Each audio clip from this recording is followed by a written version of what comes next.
the monsters we can't see, inside the mind of a black hole, in the deepest corners of the cosmos, there are places where the laws of physics collapse, where light itself surrenders, and where time ceases to mean anything.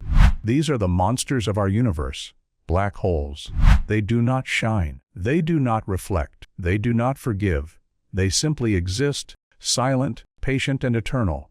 A black hole is not an object in the ordinary sense. It is a region of space so dense, so distorted, that gravity itself folds inward. Imagine taking the mass of an entire star and compressing it into something smaller than a city. That's a black hole, and the moment you cross its invisible boundary, the event horizon, you are lost forever. Even light cannot escape.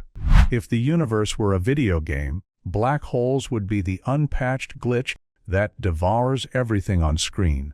You can't touch them, can't blast through them, can't reason with them. They are the bouncers of the universe, massive, silent, and utterly done with your Newtonian nonsense. What are black holes really? In 1915, Albert Einstein introduced his theory of general relativity, rewriting our understanding of space and time. But even Einstein didn't believe his equations would lead to something as absurd as a black hole, a point of infinite density, where his own mathematics broke down. He thought nature wouldn't allow such monsters to exist. Nature, however, disagreed.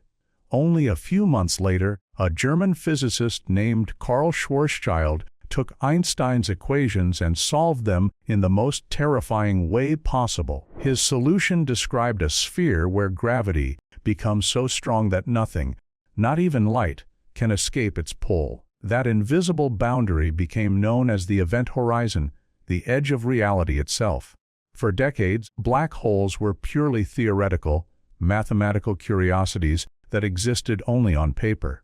But the universe began to whisper evidence. Astronomers observed stars orbiting invisible companions, gas clouds being devoured by unseen predators, and distant X-ray sources that flared like cosmic screams. And then came Cygnus X1, the first confirmed black hole in human history. Cygnus X1, the first shadow of the abyss in the constellation of Cygnus, about 7,000 light-years away, lies a star system unlike any other. One bright, massive blue supergiant revolves around nothing, or so it seemed. But when scientists looked closer, they realized that nothing was tearing the star apart. Invisible hands were stripping away its outer layers, feeding on its light, and spitting out X-rays in violent jets of energy. That invisible companion was a black hole, the first one ever identified. Even Stephen Hawking doubted it at first. He famously bet that Cygnus X1 wasn't a black hole. He lost that bet because Cygnus X1 was very real. It was proof that nature really does build cosmic monsters capable of swallowing entire stars. Gaia be next door. If you think black holes are far, think again. The closest one we know of lurks just 560 light-years from Earth. It's called Gaia BH1, and while it poses no direct threat, it's uncomfortably close in cosmic terms. Imagine living 6 doors down from a man who keeps a cage full of lions in his basement. You're safe as long as the lock holds. Gaia BH1 hides in the constellation Ophiuchus. It's what astronomers call a sleeping black hole, a quiet one, not actively feeding. It's paired with a sun-like star that continues to orbit peacefully, unaware of the gravitational death trap beside it. But even this dormant monster has the power to bend light, stretch time, and warp the very fabric of space around it. Sagittarius A, the heart of the galaxy. Now zoom out 26,000 light-years from Earth to the center of our Milky Way. There lies the largest, most mysterious resident of our cosmic home, Sagittarius A, a supermassive black hole with the mass of 4 million suns. It sits in the galactic core like a spider in its web, anchoring the orbits of billions of stars. It's so massive that entire solar systems revolve around it like dust caught in a whirlpool. Yet we can't see it. Not directly. It doesn't emit light. The only way we know it's there is because of its tantrums. When it devours nearby gas and screams in X-rays, or when it launches relativistic jets. columns of energy blasting out at nearly the speed of light, stretching across thousands of light years. In 2022, humanity finally captured its portrait, using a network of radio telescopes called the Event Horizon Telescope. Astronomers revealed the first image of Sagittarius A, a glowing ring of light surrounding a perfect darkness. It wasn't just a photo, it was a revelation. The universe had shown us the face of the void, the anatomy of the abyss. A black hole has no surface, no crust, no floor. It is defined only by the physics of its boundaries. At the center lies the singularity, a point where matter is crushed into infinite density, where time and space no longer behave like anything we understand. Around that singularity spins the event horizon, the edge of no return. Cross it, and you're gone. But just outside the horizon lies something beautiful, the photon sphere, where light itself orbits the black hole in endless circles, trapped between falling in and escaping. Farther out still you'll find the accretion disk, a swirling storm of plasma, gas, and dust spiraling inward at near light speed. Friction in this disk heats the matter until it glows with radiation so bright we can see it across galaxies. To an observer, the black hole looks like a blazing halo around a perfect void, the universe's most dramatic contrast of light and darkness. And here's the strange part: while black holes devour everything, they also create.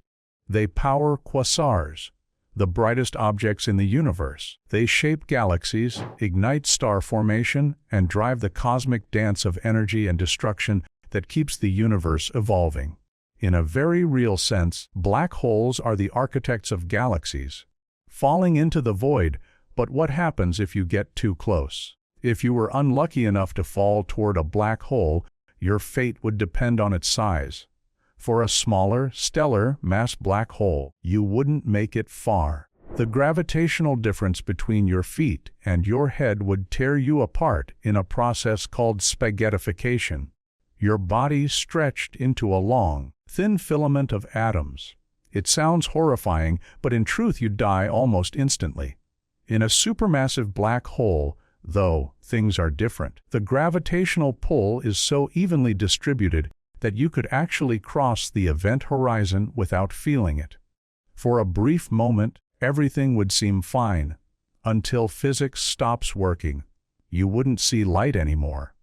You wouldn't move forward in time the way we understand it. You'd become part of the geometry of space itself, folded, stretched, and erased. From the outside, anyone watching would see you freeze just above the event horizon, slowly fading to red as your light stretched infinitely. Time itself slowing to a crawl. You'd seem suspended forever. But from your perspective, you'd be falling endlessly toward the singularity, where all paths end and where reality itself dissolves. The cosmic irony: black holes are not just destroyers, they're paradoxes. They are born when stars die, yet they give birth to the structure of galaxies. They devour matter, yet power the brightest lights in the universe. They end time, yet may hold the key to understanding it. Every black hole is a question mark carved into the fabric of reality. What happens inside them? Do they lead to other universes, wormholes, white holes, or mirrored realities? Or do they simply erase everything forever, including information itself? Stephen Hawking once called them the most perfect objects in the universe, because they are defined by only three things: mass, spin, and charge. Everything else, shape, composition, history, disappears the moment it crosses the horizon. They are the simplest and most terrifying things we know, and yet they might also be the very engines that drive creation. Birth and death, how the universe makes and unmakes black holes. Black holes don't appear out of nowhere. They're not accidents or cosmic glitches. They are the inevitable consequence of gravity winning a very long argument with matter. To understand how these monsters are born, you have to start with a star, one far larger than our sun, one that has burned bright for millions of years. Inside it, nuclear fusion rages, crushing hydrogen into helium, helium into carbon, carbon into heavier elements. That nuclear fire pushes outward, balancing the immense weight of the star's own gravity. But every star is living on borrowed time. When the fuel runs out, gravity wins. The collapse of a giant in its final moments, a massive star goes to war with itself. Its core collapses in a fraction of a second. The outer layers, billions of tons of gas, crash inward and rebound violently, creating a shockwave that tears the star apart in a supernova explosion so bright it can outshine an entire galaxy. But what's left behind is not light, it's darkness. If the remaining core is heavy enough, more than about 3 times the mass of our Sun, nothing can stop its collapse. No pressure, no force, no particle physics trick can resist the crush of gravity. Matter folds in on itself until the density becomes infinite. That singularity is born, a point with 0 volume and infinite mass. That's a stellar black hole. It's the final stage of a massive star's life, a place where gravity triumphs absolutely. For years, scientists thought all black holes formed this way. But the universe has a way of writing sequels, because there are also black holes that never needed a star to die in the first place. The direct collapse monsters imagine the early universe.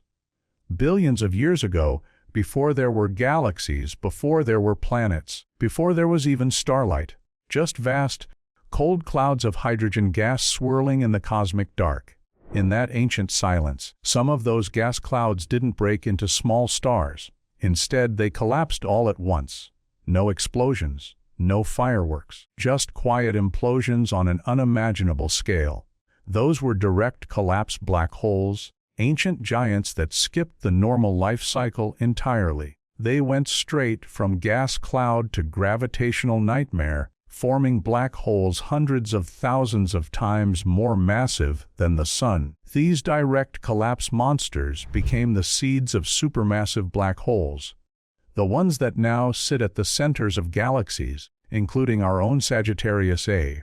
To this day, no one knows exactly how they formed so quickly. The universe was only a few 100 million years old when the first supermassive black holes already existed. That's like a newborn growing into an adult overnight. It shouldn't be possible. And yet, the evidence is there. Galaxies orbiting invisible hearts, too massive to be explained by normal stellar evolution. The mystery of their birth is one of the greatest puzzles in modern astrophysics. Einstein's nightmare becomes reality. When Einstein developed general relativity, he didn't set out to create monsters. His equations described how matter bends space and time. But when you push those equations to their limits, the math goes rogue. The theory predicts that if enough mass collapses into a small enough volume, the curvature of spacetime becomes infinite. It's a mathematical singularity, a point where physics itself breaks. Einstein refused to believe it. Nature abhors a singularity, he said, but Carl Schwarzschild took Einstein's equations seriously and found a real-world solution. His math described the geometry around a collapsing star, a place where time stops and escape is impossible. For decades, scientists dismissed this as theory. But in the 1960s, astronomers started discovering X-ray sources that fit the exact pattern of matter falling into an invisible well of gravity. The fantasy became fact. When Stephen Hawking came along, he pushed the idea further. He showed that black holes aren't just the end of physics. They're also its ultimate test. Do black holes die? For a long time, scientists believed black holes were eternal, indestructible prisons from which nothing could ever escape. But Hawking proved that wasn't true. Through quantum mechanics, he discovered that black holes can slowly leak energy in the form of Hawking radiation. Here's how it works. The vacuum of space isn't empty. It's a bubbling foam of virtual particles that pop into existence in pairs. One particle, one antiparticle, then annihilate each other instantly. But near the edge of a black hole's event horizon, something strange happens. Gravity can pull one of those particles in while the other escapes. To an outside observer, it looks like the black hole just emitted a particle, as if it's glowing ever so faintly. But that glow comes at a price. The black hole loses a tiny bit of its mass each time this happens. Over unfathomable timescales, it can evaporate completely. A small black hole could disappear in a flash of radiation, like a dying ember. A supermassive black hole, though, would take longer than the current age of the universe, trillions upon trillions of years, to fade away. Even in death, they do it slowly, quietly, like cosmic ghosts dimming at the edge of eternity. The wall of fire and the wormhole dream. So far, black holes have proven real, measurable, and photographable. But what happens inside them? That's still the ultimate mystery. Some physicists propose a terrifying idea called the firewall paradox. They argue that the event horizon, the invisible boundary around a black hole, may not be smooth at all. Instead, it could be a wall of pure quantum fire, incinerating anything that tries to cross. The math behind this is brutal. It comes from the clash between quantum mechanics and relativity. If information truly disappears inside a black hole, it violates one of quantum physics' most sacred laws: that information cannot be destroyed. To preserve that law, the universe might literally burn the information as it enters. In other words, you wouldn't just fall into a black hole, you'd be flash fried by reality itself. But other scientists propose a very different, much more poetic idea. They believe black holes could be wormholes, tunnels through space-time that connect distant regions of the universe, or even alternate universes. At the center of every black hole is a singularity, a point of infinite curvature. Some theoretical models suggest that this singularity could connect to its mirror opposite, a white hole. If a black hole only consumes matter, a white hole would only expel it. Together, they could form a cosmic bridge, a shortcut across space and time. Of course, we have no proof. No probe has ever returned from crossing an event horizon. No signal has ever escaped. For all we know, black holes may be both. Deadly firewalls on one side, wormholes on the other. The truth is locked inside a place no information can ever leave. The black hole's hunger every black hole feeds. That's how we know they exist. When a star or gas cloud wanders too close, the black hole's gravity rips it apart. The debris forms an accretion disk, spinning faster and faster as it spirals inward. Friction heats it to millions of degrees, emitting X-rays that we can detect even from billions of light years away. Some black holes eat quietly, in steady streams of matter. Others feast violently, flinging out jets of energy that pierce entire galaxies. Those jets are among the most powerful phenomena in existence. Beams of radiation traveling at near light speed, powered by matter falling into the event horizon and twisting magnetic fields around it. Black holes don't just consume, they regulate. They control the growth of galaxies by heating and scattering gas, determining where stars can form and where they can't. Without them, galaxies would grow unchecked, chaotic. In their own strange way, black holes bring order through destruction, the paradox of creation through collapse. There's a poetic symmetry to it all. Stars give birth to black holes when they die, but black holes, in turn, give birth to galaxies. Destruction and creation are the same process, seen from different ends of time. If you zoom out far enough, you start to see the pattern, and stars explode, black holes form, galaxies evolve, and the cycle repeats. Black holes may be the universe's way of recycling matter, energy, and even space itself. Stephen Hawking once said, "The universe would be a very dull place if black holes were only dark." He was right, because these cosmic abysses are not the end of physics. They are the beginning of deeper questions about time, information, and the ultimate fate of everything we know. A black hole's birth marks the death of a star. Its death may mark the rebirth of the universe. And that's the paradox that makes them beautiful. The first monsters' origins of supermassive black holes, long before the Milky Way, before the Sun, before Earth had even formed from dust. The universe was a dark ocean, silent, endless, cold. This was the time cosmologists call the Cosmic Dark Ages, a period that lasted hundreds of millions of years after the Big Bang. There were no stars yet, no galaxies, only invisible matter, thin gas, and a few faint ripples left over from the universe's violent birth. It was a cosmic waiting room before light existed. And then, without warning, everything changed. Somewhere in that darkness, the first monsters were born. The dawn that split the void at the edge of time, gravity began pulling together vast clouds of hydrogen, the simplest and most abundant element in existence. These clouds were so massive that their own weight ignited fusion in their cores. The first stars burst into life, enormous, brilliant, and unstable.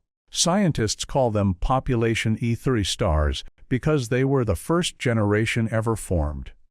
These were nothing like the gentle stars we see today. They were colossal, hundreds or even thousands of times heavier than our sun. They burned hotter than anything that came after, pouring out ultraviolet light powerful enough to ionize the surrounding gas and turn the darkness transparent. In that instant, the universe flipped from black to blazing. It was the first dawn, the moment the cosmos lit its own fire. But these stars lived fast and died violently. Within only a few million years, they burned through all their fuel, collapsing and exploding in supernova so vast they left behind the seeds of the first black holes.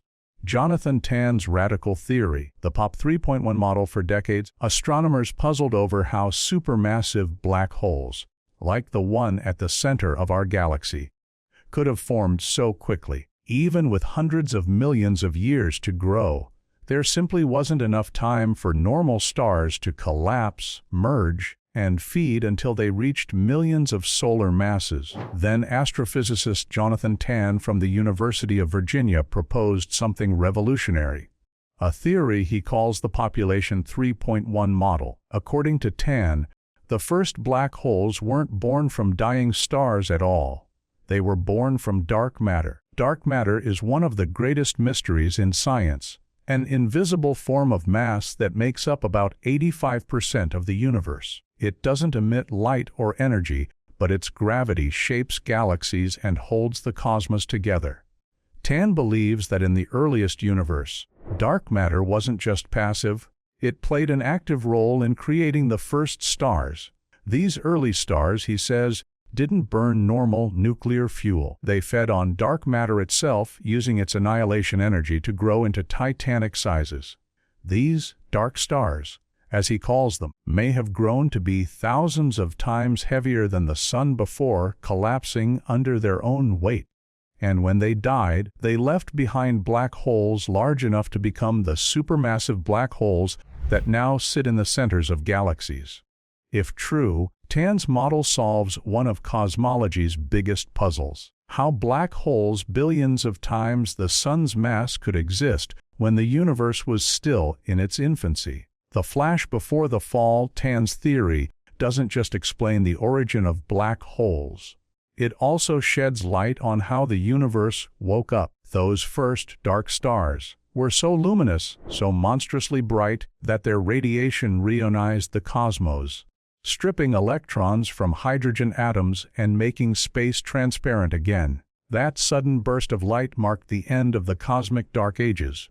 Imagine the universe as a silent ocean of fog, and then, all at once, 1,000 suns ignite beneath the surface. The fog burns away and the water begins to glow. That's what happened during cosmic reionization, the grand awakening of the universe. When those early giants finally died, they didn't just leave behind black holes, they seeded the galaxies that would form billions of years later. The Milky Way, Andromeda, the spiral galaxies of deep space, all of them may have begun as ashes from those first titanic explosions. In a poetic twist, light itself gave birth to darkness. The James Webb revelation. For years, this theory sounded like science fiction. Then came the James Webb Space Telescope, JWST, humanity's most powerful eye into the past. Launched in 2021, Webb can see farther back in time than any telescope before it. Every photon it captures from deep space has traveled billions of years carrying snapshots of the early universe. And what Webb found stunned scientists. Instead of the faint, infant galaxies they expected to see at the edge of time, Webb discovered fully formed galaxies, bright and massive, existing only a few 100 million years after the Big Bang. Even more shocking, some of them appeared to harbor supermassive black holes. Far too early, far too large, and far too powerful to fit our old models. It's as if the universe skipped its childhood. Something accelerated its growth. Jonathan Tan's theory suddenly looked far more credible. If those population 3.1 dark stars really existed, massive, short-lived, and powered by dark matter, they would have collapsed into enormous black holes early enough to explain what Webb is now seeing. We might not be looking at the first galaxies at all. We might be looking at their graves. Galaxies built around shadows. Richard Ellis, a cosmologist from University College London, once described this era as a two-stage universe. First came a blinding flash, the rise of those first-generation stars. Then, just as suddenly, they died. Their remnants, black holes, became the gravitational anchors around which new galaxies formed. You can think of them as the bones of the cosmos.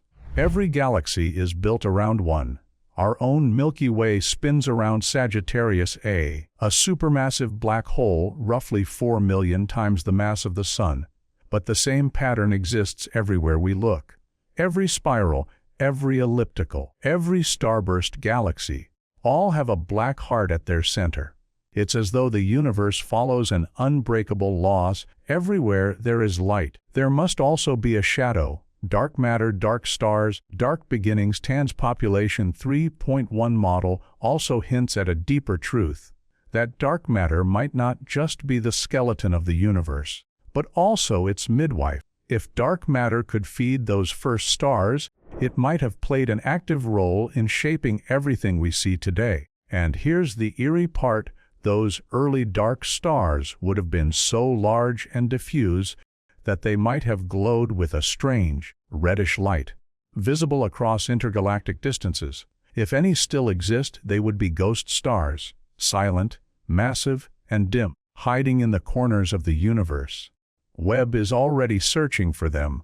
Faint anomalies that don't behave like normal stars, signals that flicker oddly against the cosmic background.